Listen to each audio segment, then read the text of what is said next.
It is the 6th of August 2022. With that, it marks the end of campaign season in Kenya as the home stretch nears. Welcome to KUTV Weekend Live. We have a couple of stories in store for you, including that. So stay tuned, but first, take a look at the highlights.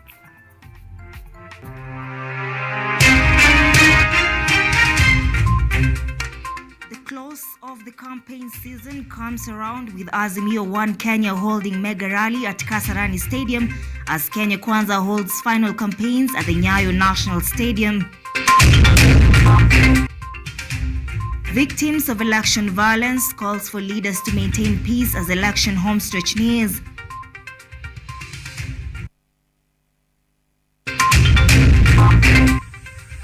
Independent Policing Oversight Authority to dispatch monitors to scrutinize police conduct during election.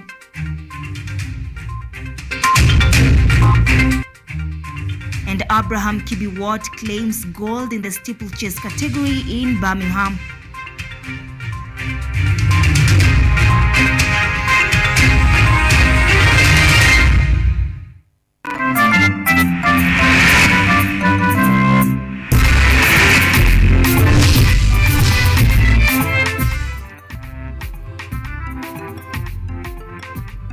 Welcome to the broadcast. Vivian Wangeci is a sign language interpreter tonight. My name is ODIDA. Let's get right into it.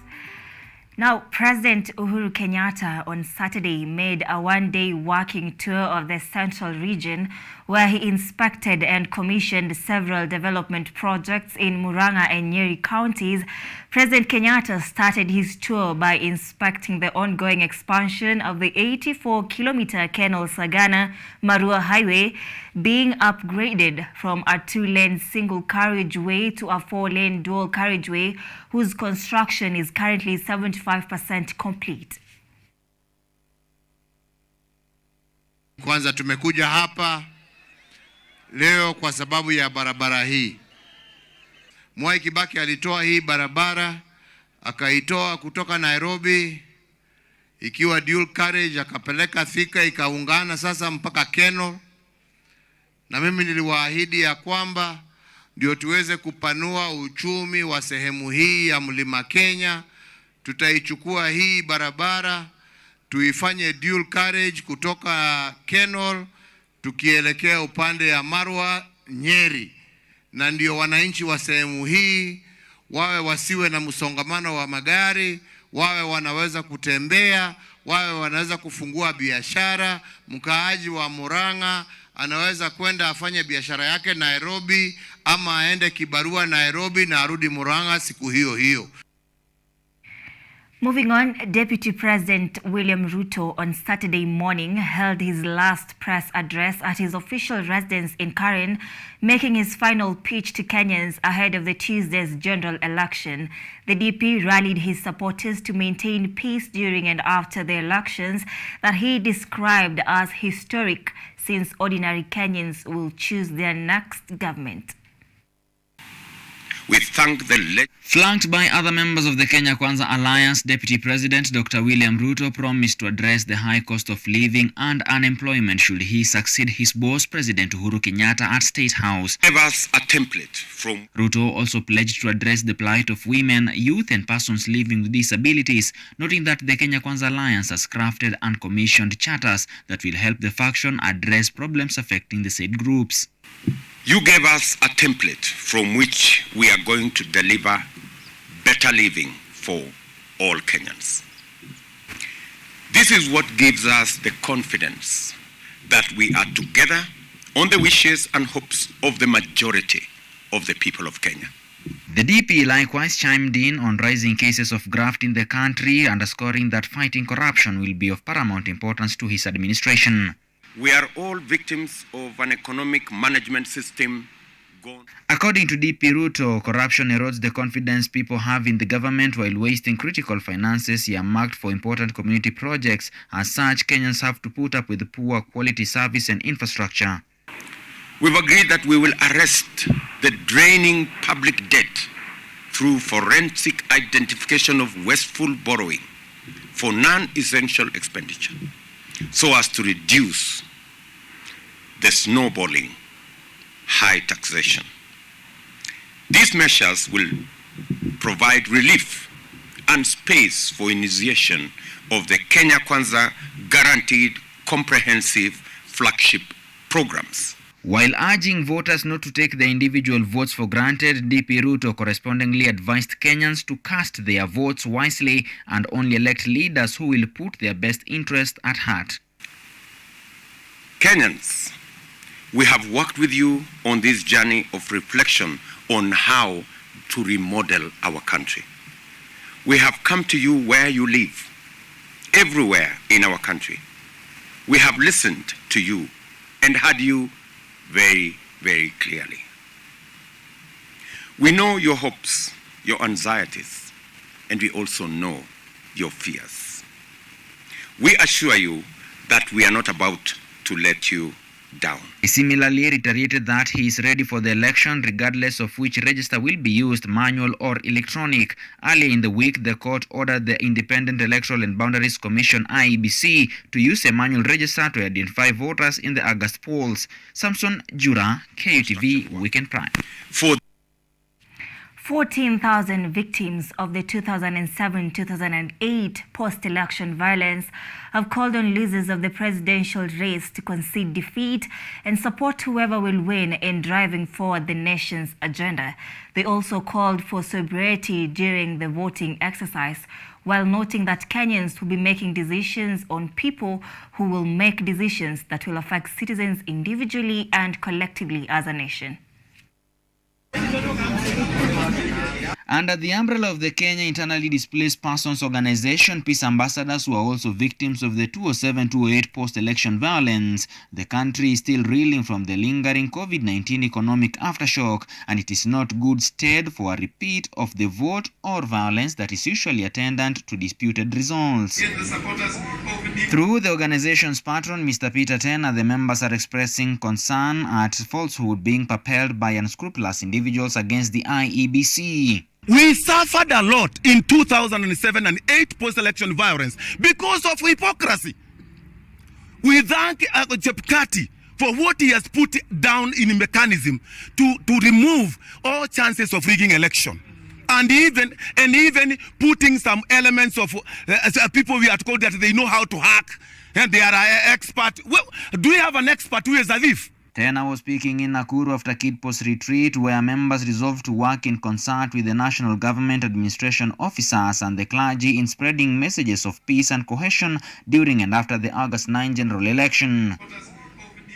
On her part, the leader of women's wing at Kidpo, Ruth Wanjera, called on those seeking elective positions to avoid attacking, inciting words and slogans that divide Kenyans and which have further implications to national unity and cohesion. She urged voters to shun bribery so as to make the right decision at the ballot. Nashukuru Mungu kwa amani ambayo tumekuwa nayo katika taifa letu tangu 2008 up to date. Na tungeomba hiyo amani iendelee. Tudumishe amani. Uongozi unakuja na unapita, lakini mimi na wewe tutabaki kama Wanakenya daima. Tukumbuke watoto wetu wako nyumbani na watoto wetu wanatakikana kurudi shule tarehe 11. Wanjira tasked Kenyans to be wary of leaders who speak of peaceful elections but their actions don't match their words. A section of politicians from Nyali constituency has urged former Nairobi Governor Mark Sonko to embrace sobriety and exercise political decorum during political gatherings. Addressing media in Nyali sub-county Mombasa, the politicians lashed Mike Sonko for his ongoing political imbroglio against UDA political opponents in Mombasa, led by Joshua Ndere, who last month shelved his ambition to support Saido. They asked Sonko to respect Mombasa leaders. Sonko, who recently decamped to UDA after the Supreme Court and IEBC blocked him from contesting, is said to have insulted Saido during a UDA rally in Kongowea Market on Wednesday. Sisi watu wa Mombasa ni watu wa amani na hakuna siku katika historia ya Kenya tushawahi kuwa na vurugu. Lakini tunaona ule mwelekeo Mohamed Ali na Sonko wanaoelekea katika chama chao cha UDA ni kuleta mtafaruku katika nchi ya Kenya. Kwa hivyo sisi tuwa emphasize na tuwazidi kuambia wana Mombasa, tuzidi kuwa na amani, tuzidi kupendana. Siasa ni siku moja na kesho yake tuendelee na maisha yetu kama kawaida. Kwa hivyo mimi nakuonya tena Bwana Sonko, hayo matamshi uliotumia kumkejeli Said Abdalla mbunge wetu ni makosa hata mbele ya Mwenyezi Mungu. Kitu ninachoomba kwa mheshimiwa Sonko na mwenzake Mohamed Ali, sisi tunaomba kura za amani. Hatupendi matusi, sisi Mombasa ni watu wa amani. Sisi tunapokea kila watu tukiwakaribisha Mombasa. Kwa hivyo tunahitaji amani tarehe 9 na hatutaki mkiwa majukwaani muanze kutukana watu. Heshima si utumwa, sisi Waswahili tunavyosema. Ukiwa kiongozi bora utaonekana kwa matendo yako na matamshi yako. Elsewhere, the Independent Policing Oversight Authority says it has dispatched 250 monitors across the country to scrutinize police conduct during Tuesday's general election. In a statement, the authority stated that it will be partnering with the Kenya National Commission on Human Rights, the Federation of Women Lawyers, and other organizations. Previous polls have been marred by violence and continue to cast a dark shadow over the country, where 22.1 million voters will now choose the next president, as well as senators, governors, lawmakers, women representatives, and some 1,500 county officials.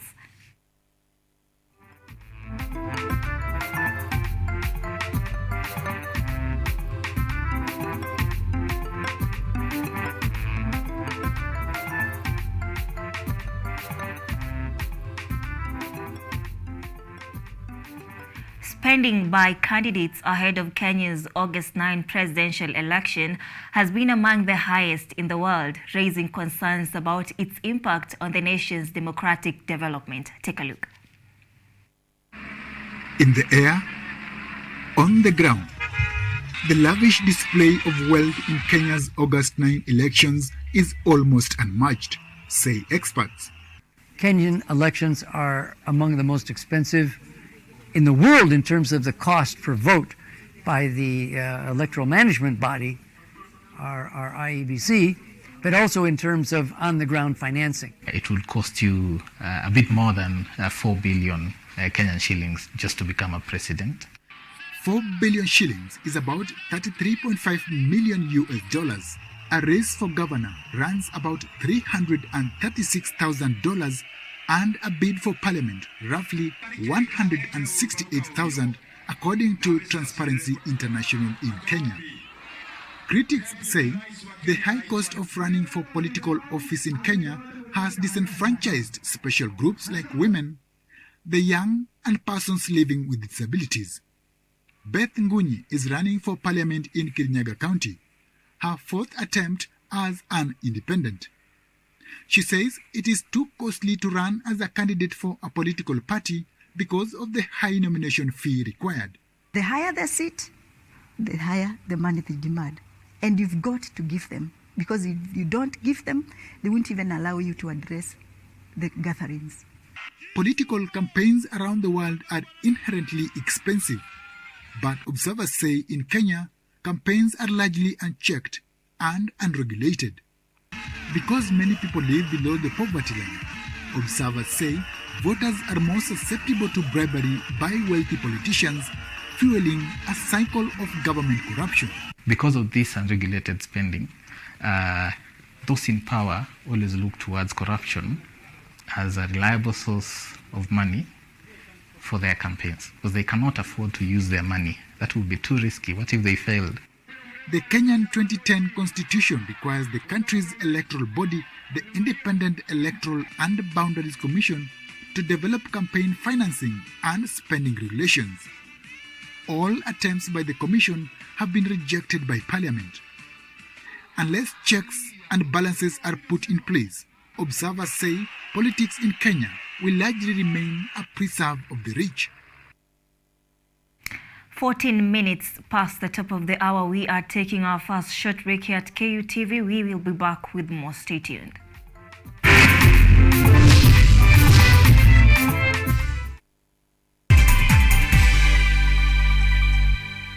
Driving and riding without incidences on the road is such an amazing experience. But do you know while many road traffic crashes are avoidable, human behavior continues to be the leading cause. Speeding, lane indiscipline, drunk driving, distracted driving, failure to wear a helmet, and failure to use available pedestrian ways have been flagged by NTSA as the fatal 6 behaviors likely to lead to a fatal crash and serious injuries. As part of the Usalama Barabarani campaign, we request all road users to prevent these fatal 6 behaviors for their own safety and that of others. When driving, ensure your speed is within the stipulated limits, the road ahead is clear before overtaking. Stick to your lane, keep left unless carefully overtaking. You're well rested if driving on long distances, and you never drink and drive. Usalama Barabarani starts with you. Fika Salama. This message is brought to you by the National Transport and Safety Authority and the European Union. The percentage in which government is giving opportunities to this specific type of groups under the AGPO, like what percentage has the government given? No, but like I said, you see, when a budget is done for every year, every ministry will be able to place their budget for it. But whatever is given to them, 30% of the budget for that ministry is dedicated to AGPO. 30%. So if let's assume, for instance, that a ministry is given 2 billion, for instance. Now, 30% of 2 billion would be about 600,000? 600 million. That will be dedicated to AGPO. And therefore, when you go to a ministry, as a young person, as a person living with disability, 600 million is actually meant for you. This is The Agenda with Benturo Komboka and Colonel Retired Cyrus Oguna.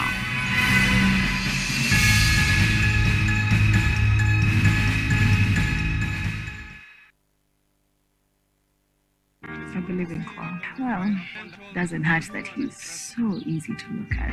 You know, my parents, Wendo's parents, oil and water. I am not going to back down. I would also completely understand if anyone in here chooses to leave this family. Thank you for your offer, but I'm staying. I'm staying. I'm staying. I'm staying. Are you okay? I'm fine. My uncle is probably behind it. It's always him or Matata. I'd appreciate it if you did this after the election. Unlike you, my life does not revolve around politics. It's always good when we get together again. A body like this. No wonder you're smitten.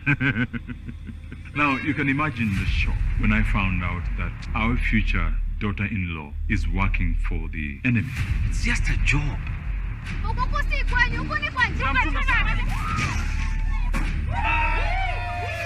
Your sister here must accept that she made the wrong choice. Honor your father and mother and heed their guidance, even to whom you cast your vote for in the election. And where is that written in the Bible? Have I ever told you to remind me of my wife?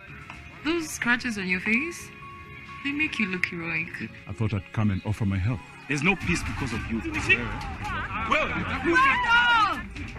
Wendell, are you mad?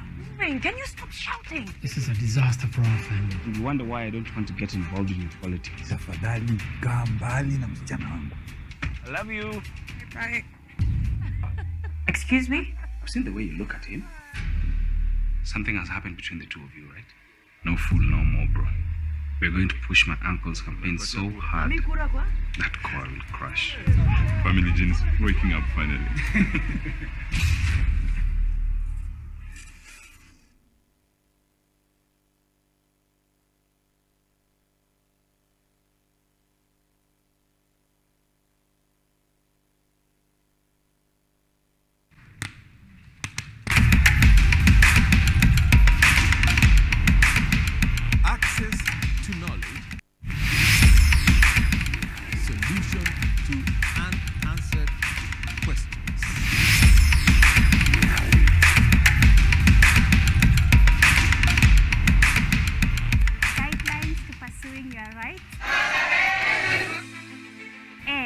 Repossessing your property, intellectual or material.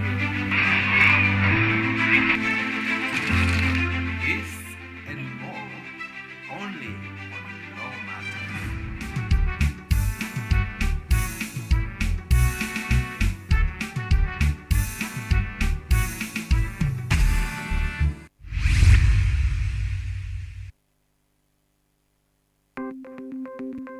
Maelfu na maelfu ya wahamiaji wakiwa na watoto kutoka nchi za Amerika ya Kati wanaendelea kuwasili kwenye mpaka kati ya Marekani na Mexico. But folks, I'm going. Thank you very, very much. I appreciate it. Thank you. Ni habari kutoka pembe zote duniani.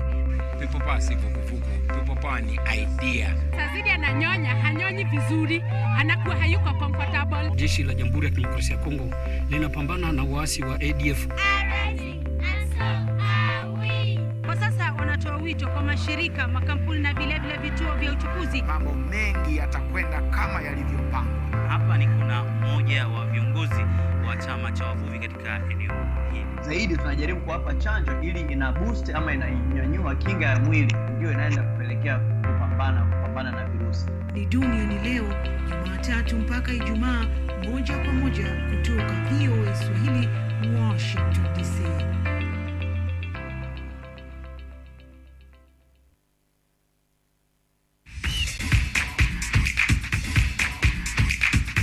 Ukiwa na dukuduku la michezo, tunafungua sanduku la dukuduku kwa ufahamu zaidi. Kila danadana, mitimko, mifiatuko na harakati zote ugani, sisi ni wako mwandani. Kukurukakara zote nyanjani, haziwezi kuangaziwa zaidi ya micharazo michezoni. Mimi mwanaspoti wako matata Peter Pinches Mwaora, ndakuwa na jopo lenye maarifa sufufu, nikufahamishe na nikuburudishe wewe shabiki shakiki, kwa uhakiki na kindakindaki.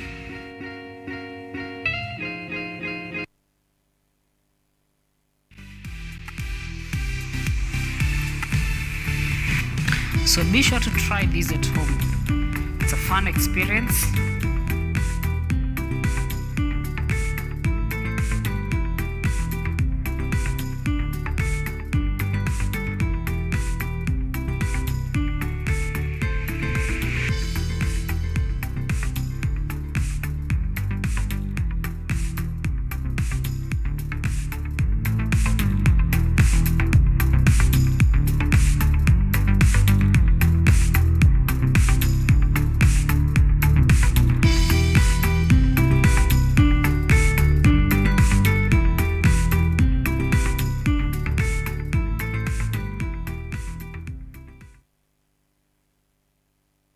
On this episode of Technovation Show, we bring you an innovation that brings convenience to our sisters. I decided to come up with this project where I can help girls during their menstruation period, especially girls from informal settlement who cannot afford to purchase pads. When you tap a registered RFID card, it will send a signal to the relay.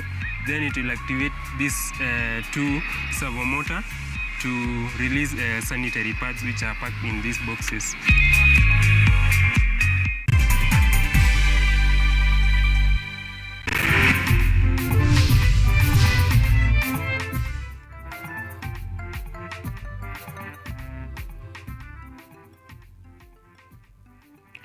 Welcome back. Thanks for staying with us. Let's continue the bulletin.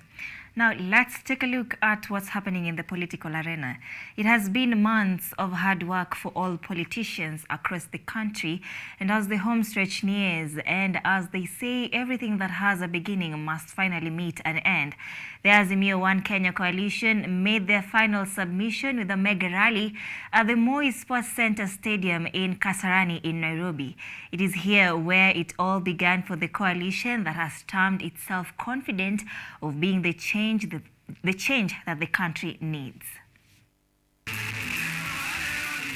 Months of frenzied campaigns came to a halt on Saturday, 6 August, as politicians across divides all over the country wrapped up the exercise that began on 29 May 2022, as was stipulated in the IEBC's regulations. The Azimio One Kenya coalition, in a colorful and organized final campaigns, took to Kasarani Stadium for the second time, where the coalition supporters came out in large numbers to show their full support for a leader they deem fit to lead the country after August 9. The stream of local rhythms in support of the camp filled the air, accompanied by whistles and the blaring of horns, signaling a crescendo finality of the 2022 campaign season calendar for Azimio, with an array of musical names gracing the stage to entertain the eager crowds. After a series of notable political names made it to the dais, the long-awaited duo chucked in, Raila Odinga and Martha Karua making, waving, and perhaps silently hoping they would get to do this again should the ecstatic crowd at the grounds be a depiction of a massive support that they long for and one that may see them secure the sought-for 5-year tenure in the highest office in the land. In his final rally, Odinga thanked those who have worked with him from the time he started the race to State House, including the failed attempts to clinch the top seat, highlighting that the love he has for the country is much higher than the love he has for himself. Thank you also for standing with me in the many years of struggle to liberate Kenya. Thank you for the battles you have fought together. The journey has been long, but I have not fought alone or felt lonely. You have fought together. But allow me to take this very special moment to convey my very personal and deep gratitude to my family and the entire Odinga family for their enduring spirit in difficult, upsetting and tragic times. Long dark night is almost gone, and the morning soon will break. We are on the verge of a great victory. I, Raila Amolo Odinga, have seen Canaan, the land of milk and honey, the land of no woman cry. I have seen the promised land, the land of the redemption song.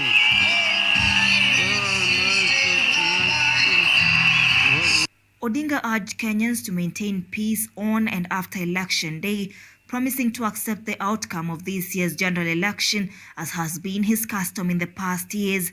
Katika uwanja huu wa Kasarani tarehe 10 mwezi wa Disemba ya mwaka jana, siku hiyo nyinyi mlimpatia mimi ruhusa niendelee na mambo ya kampeni. Tumezuru Kenya mzima, pembe zote za Kenya, kutoka kule Mandera hadi Vanga, kutoka Turkana hadi Lamu, kutoka Busia hadi Masalani. Tutafanya kazi kwa makini kwa taifa la Kenya ili tuweze kukomboa Kenya kwa janga la ugonjwa, ujinga na umaskini. Kura kwa Azimio kote katika taifa lote. Tunataka kuona kama tunapata wabunge wengi katika bunge ya kitaifa na bunge ya county. Tunataka majority wawe wana Azimio, sawa sawa. Azimio's deputy presidential candidate Martha Karua, on the other hand, exuded confidence that should they clinch power, their government will indeed bring tremendous change in the country. Jambo la kwanza, muelewe ya kwamba kinara wangu Raila Amolo Odinga ni mzalendo, amepigania nchi yetu, niona kazi yake. Ni mtu wa kujitolea. Alisema Kibaki tosha, akasahau yeye anaweza kuwa rais, akaona Kenya iungane, akomboe Kenya kwa utawala wa kimabavu.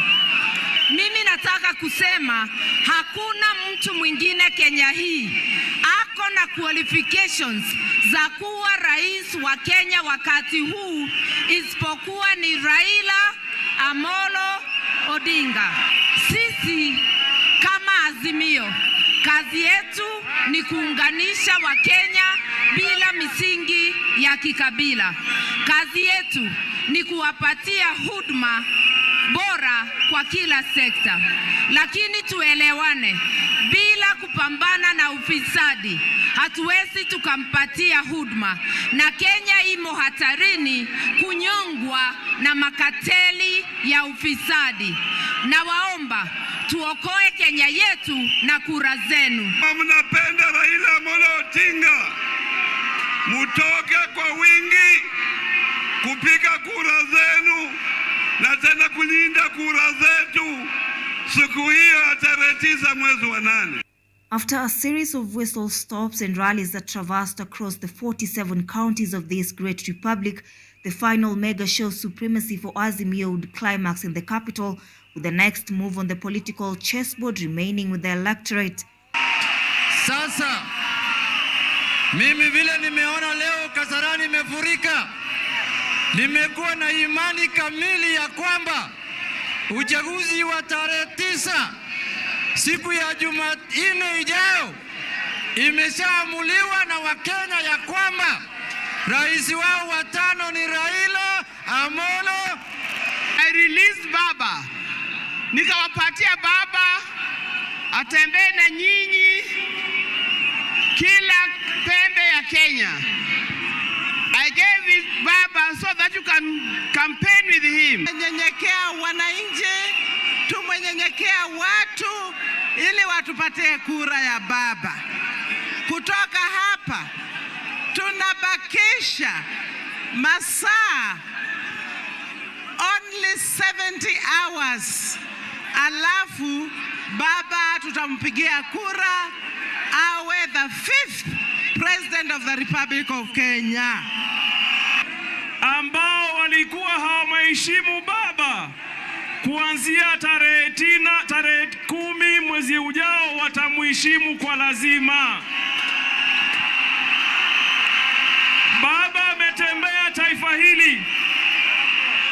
Baba ametembea kaunti 47. Baba amekubaliana na Wakenya katika kaunti 47 kwamba yeye atajitolea kwa hali na mali kuboresha maisha ya Wakenya. Mimi siko hapa kwa sababu ya demokrasia ya nchi. Niwaombe kitu moja kwa muda mchache. Tafadhali tumpatie Baba na Martha kura tarehe 9 mwezi huu wa 8, na pia ndio Baba aweze kufanya kazi. Tafadhali jeshi yake ya Nairobi, kuanzia Polycarp Igathe mpaka MPs, Senator, Women Rep mpaka MCA, tupatie Azimio. Na Rigathi na wao wasalimu amri. Wangapi wanasema wasalimu amri? Kimbia huyu. Anto Sunguli alikuwa mgombea mwenza wa Stephen Kalonzo Musyoka, lakini sisi sote tumesema ni ndugu Raila Amolo. Hebu inua tu hiyo rungu. Since 1963, a freedom fighter is going to become the President of the Republic of Kenya. So freedom is coming. Freedom is here. So freedom is coming. Leo ni leo. Tunangoja kumalizia hii kazi ambayo tumefanya na imekamilika, na hatuna wasiwasi wowote. Tunajua Tuesday kura yote itakuwa kwa Baba na tutamsikikisha State House tukiwa pamoja sote hapa Nairobi. 2022 general election has been touted as the most competitive, with a lot at stake for the two leading presidential contenders according to opinion polls, as Odinga makes his 5th and probably the last stab at becoming Kenya's commander-in-chief. ODIDA, KUTV, Nairobi. With exactly 2 days to the general elections, politicians contesting various elective posts took to the grounds to make their final pitches to the electorates. A mega rally it was for the Kenya Kwanza Brigade that held a series of rallies in Mahimahiu, Suswa, Nyayo National Stadium, and a mega rally in Kirigiti, Kiambu County. Our senior reporter Omondi Otieno unfolds the event. As the campaign period comes to an end today, it was a busy day for politicians to melt the heart of the electorates and convince them to vote in their favor in the Tuesday elections. Just before the referee blowing the final blow marking the end of the campaign window, the presidential contenders declared it a need for speed, leaving no stone unturned in the political landscape. The Kenya Kwanza presidential candidate Dr. William Ruto held rallies in Mai Mahiu, Suswa, Nyayo Stadium and a final showpiece that culminated into a mega rally in Kirigiti, Kiambu County.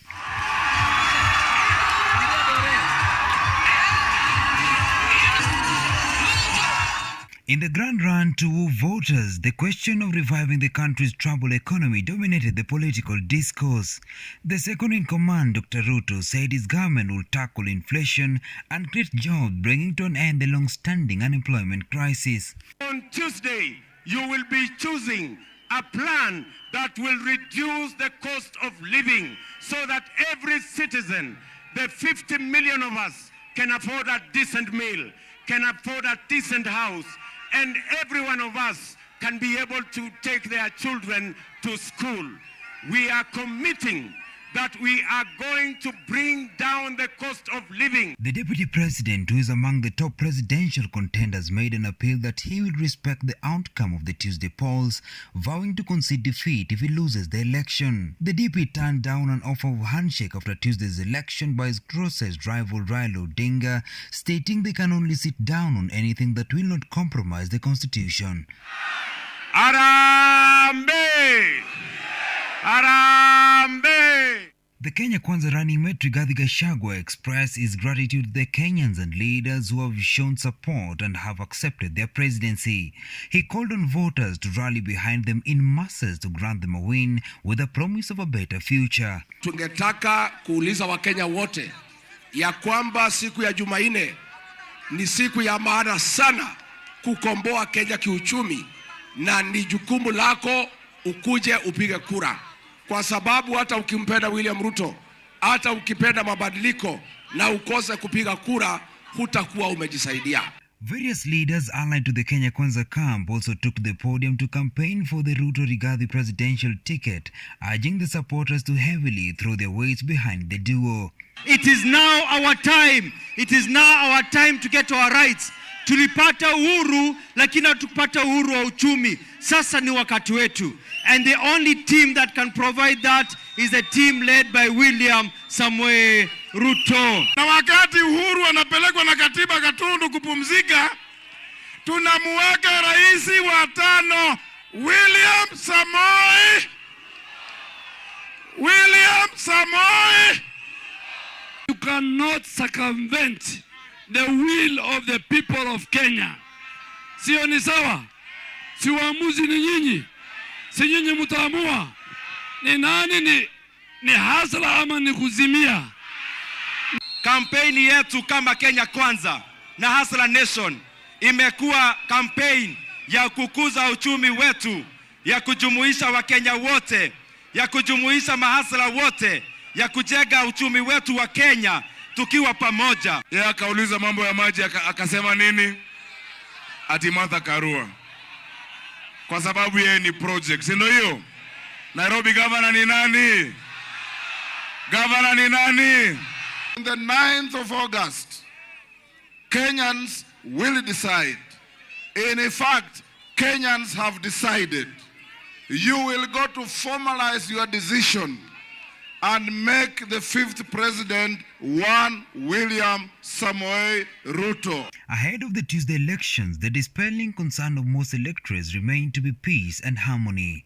The deputy president urged the Kenyans to embrace each other and ensure the elections are conducted peacefully.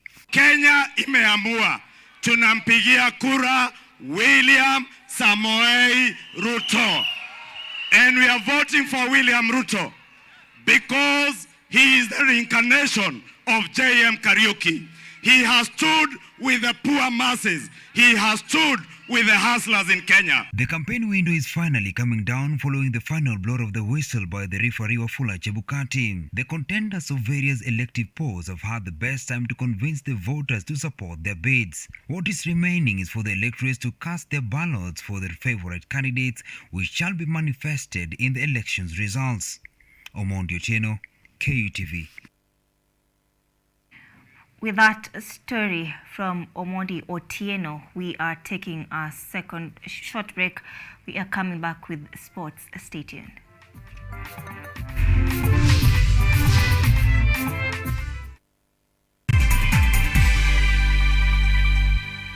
Driving and riding without incidences on the road is such an amazing experience. But do you know while many road traffic crashes are avoidable, human behavior continues to be the leading cause. Speeding, lane indiscipline, drunk driving, distracted driving, failure to wear a helmet, and failure to use available pedestrian ways have been flagged by NTSA as the fatal 6 behaviors likely to lead to a fatal crash and serious injuries. As part of the Usalama Barabarani campaign, we request all road users to prevent these fatal 6 behaviors for their own safety and that of others. When driving, ensure your speed is within the stipulated limits. The road ahead is clear before overtaking. Stick to your lane. Keep left unless carefully overtaking. You're well rested if driving on long distances, and you never drink and drive. Usalama Barabarani starts with you. Fika Salama. This message is brought to you by the National Transport and Safety Authority and the European Union.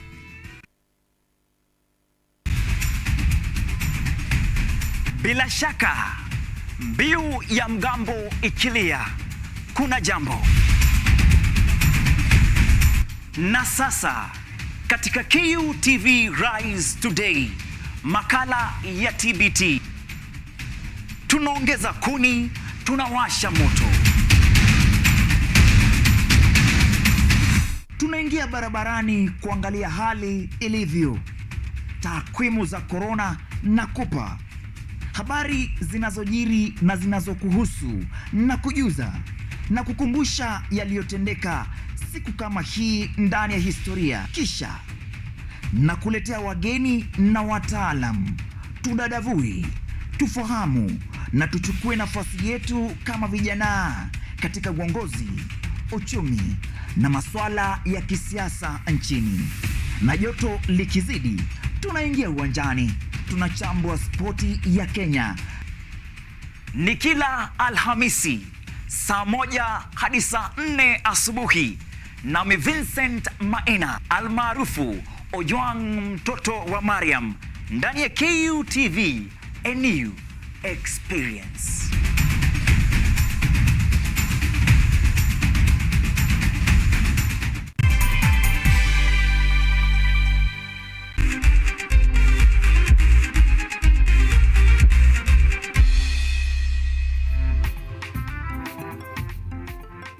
Welcome back. Let's take a look at what's happening in the world of sports.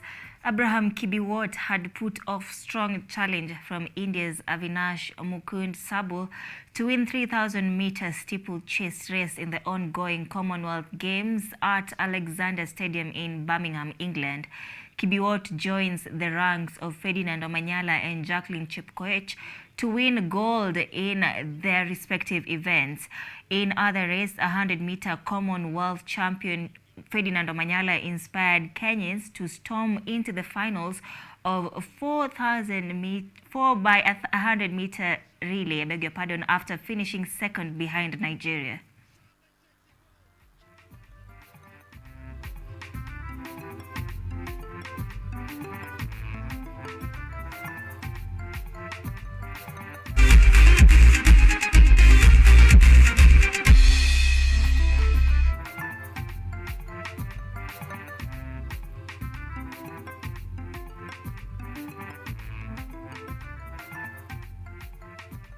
With that, we wrap up our bulletin tonight. Many thanks indeed for keeping us company.